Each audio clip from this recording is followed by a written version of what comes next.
Okay, so hello everyone. Welcome to LICD Lecture 40B.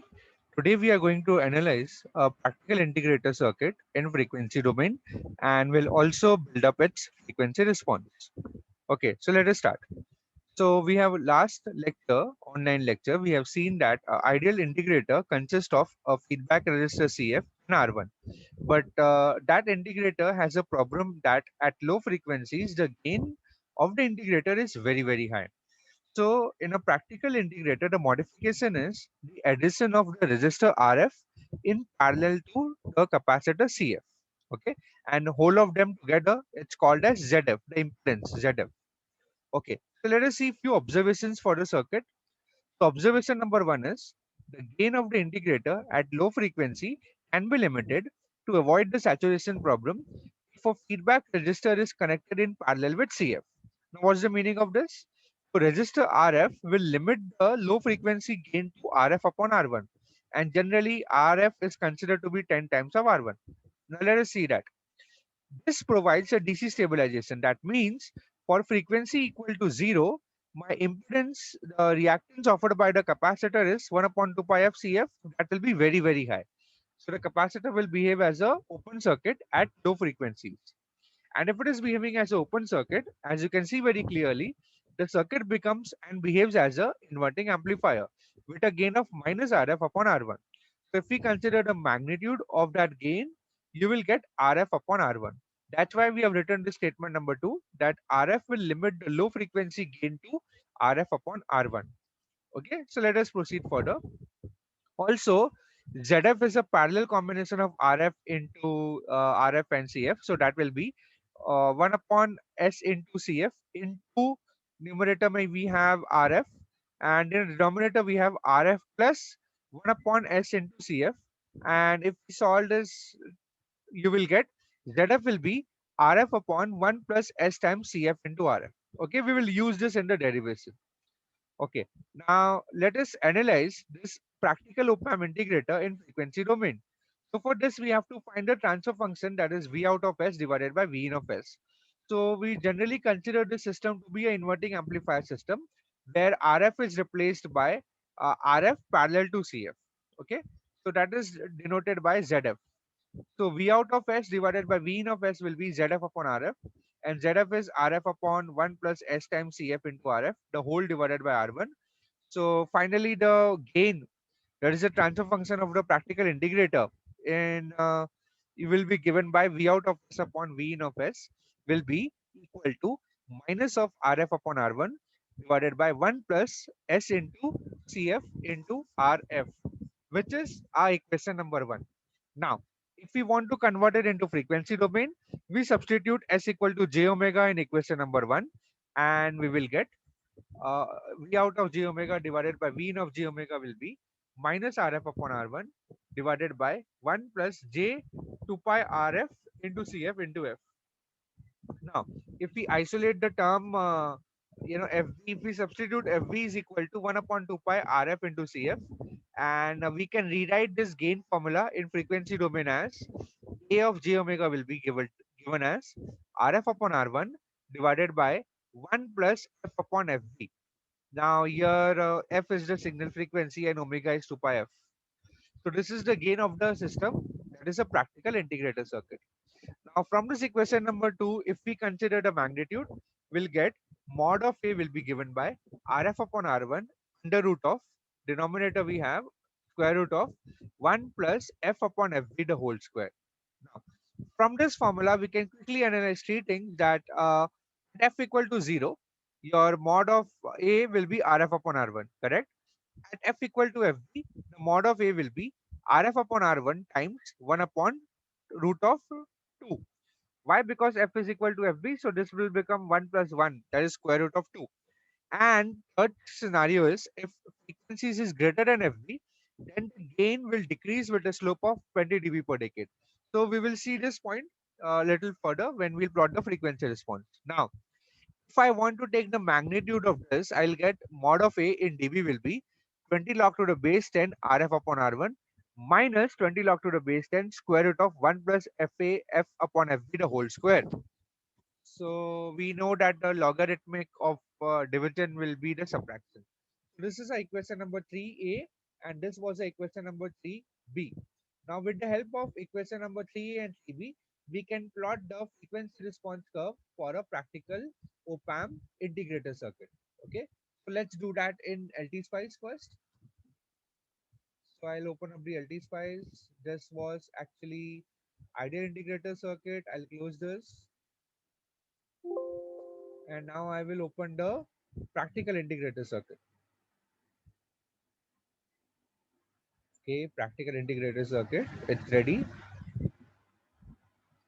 Okay, so actually we were supposed to compare, let me just reduce this.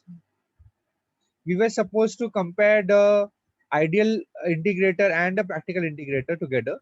So that's why I've done two circuits. One is the ideal integrator to your right hand side, and to your left hand side is my practical integrator. So here RF is 100K, R1 is 10K, and CF is 0.2 microfarad. Okay, that doesn't change much. So what will be the gain FB? FB will be 1 upon 2 pi RF into CF. If you substitute the values over here, you will get a gain of 7.937. Okay, so that's the gain you will get. And FA will be given by 1 upon 2 pi R1 into CF, which will be 79.22 hertz, which we will get actually with the formula. We have it as, okay, with the help of formula we have 79 FA. If we get calculate with this formula, we'll get 79.577 hertz, where R1 is 10K, RF is 100K, and CF is 0.2 microfarad. And here the gain at very low frequencies, that is around zero point 0.1 hertz, will be almost equal to, this will be 20 log to the base 10 RF upon R1, which will be 10K, 100K divided by 10K, which will be 10. So 20 log to the base 10 of a value 10 will be 20 dB. And if we substitute this numbers over here, F is zero point 0.1 and FB 79.577 hertz, you will get a very small value. In fact, a smaller value than this, where FB is given by 1 upon 2 pi RF into CF, 1 upon 2 pi 100K into zero point 0.2 microfarad, which will come out to be 7.9577 hertz. Okay, if you substitute over here, you will get a very low gain in dB, which will be 0.685 milli dB. Okay, so this is negligible as compared to 20 dB.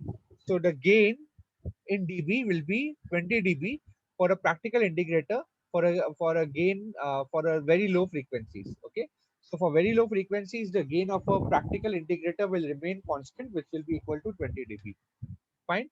Now let us simulate this plot in LT Spice. Simulate this circuit. Okay, so this will be the curve for the practical integrator, and this will be for the ideal integrator. Let me delete this phase plot. Yeah.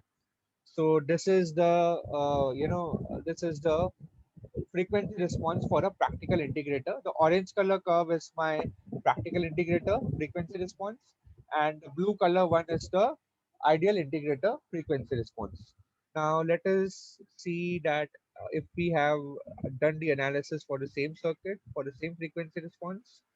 Yes, yes, as you can clearly see, the frequency response is exactly the same. In fact, okay, I've analyzed all the values over here. You can check it out very clearly.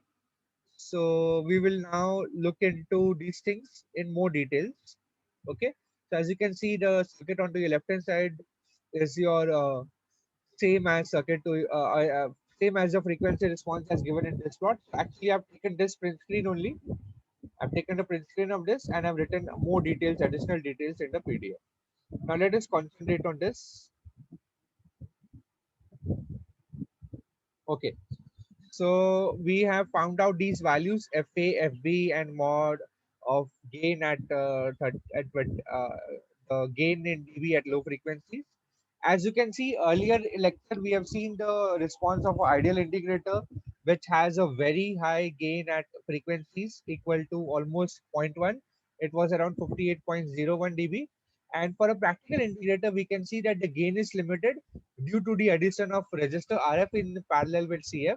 So now the gain will be 20 log to the base 10 RF upon R1, which will be 10. So 20 log to the base 10 of 10 will be 20 dB. So at low frequencies, the gain of a practical integrator is almost a constant and is given by a 20 dB over here. Okay, with those values.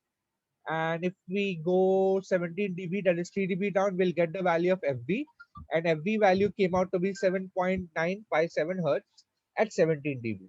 Okay, and this is my frequency response for a practical integrator. As you can see, after your FB, both the ideal and the practical integrator frequency response will match together, as you can see over here clearly. And if you measure at 0 dB, that is at unity gain, your FA will be equal to 79.577 hertz as earlier. And the roll off rate of this, both the ideal and the practical integrator, will be minus 20 dB per decade. Meaning, if you go from one frequency to other frequency, that is over here, we can see clearly FA is around okay, so let us check this number. Yeah, so yeah, doesn't matter, not a problem. So over here, the frequency FB will be 7.957 hertz, and the frequency FA will be 79.577 hertz. And the gain falls at a roll-off rate of minus 20 dB per decade. That means what? That means from frequency 0.12 till FB, the circuit will work as an inverting amplifier, and between FB and FA only, the circuit works as a integrator circuit. Okay, so that is what we observe from this frequency response. Okay, now let us analyze this further. So FA is the frequency at which the gain of a practical Opamp integrator is unity, and FB is the frequency at which the gain of the practical integrator remains constant up till FB. And FB is measured as 3 dB down from 20 dB, that is around 17 dB. Okay, now let us observe further. Let us see what are the various observations from this equation number 3.A, 3.B, and figure 1.B. So what were 3.A and 3.B? So these were the equations number 3.A and 3.B. And from this curve, from this frequency response plot, we observed the following. At low frequencies, that is F equal to 0.1 hertz, the capacitive reactance offered by the capacitor CF is very high. So CF is acting as an open circuit. Okay. So when CF is acting as an open circuit, at this point of the time, the gain of the integrator will be minus RF upon R1. Because right now the integrator is behaving as an inverting amplifier at low frequencies. Okay, as observed that the gain of the practical integrator remains constant up till frequency FB. As you can see over here, the gain of the idea of a practical integrator is remaining constant up till frequency FB.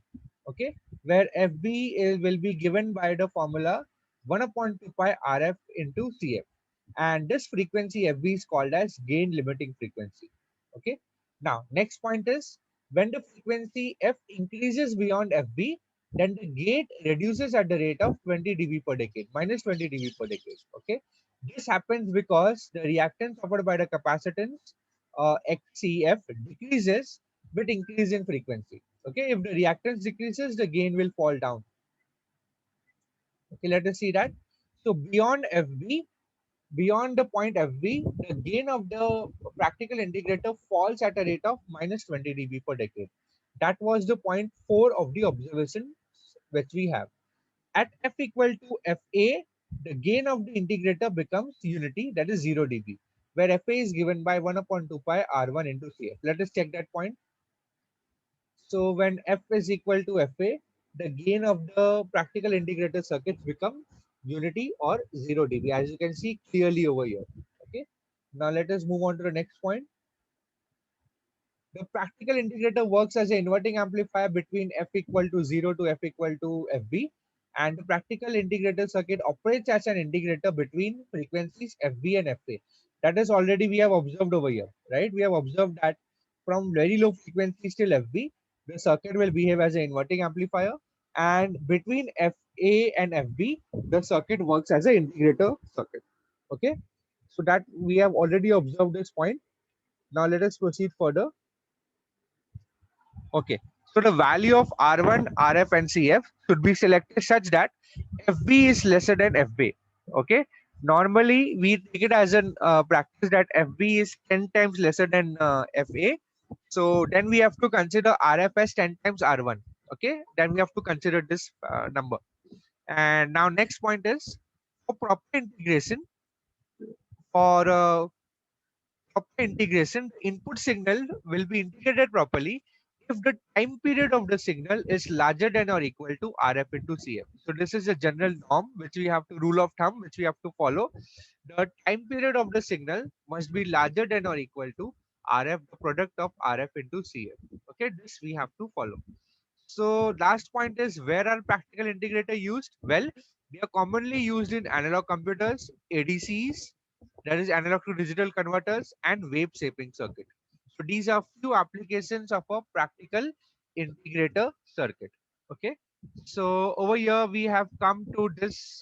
We have come to the end of this online session where today we have discussed practical integrator circuit. We have built upon the frequency response equations, and next we plotted this frequency response of a practical integrator and analyzed its various observations and learnings from this. Okay.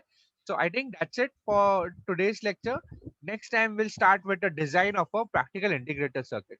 So until then, have a good day and thank you.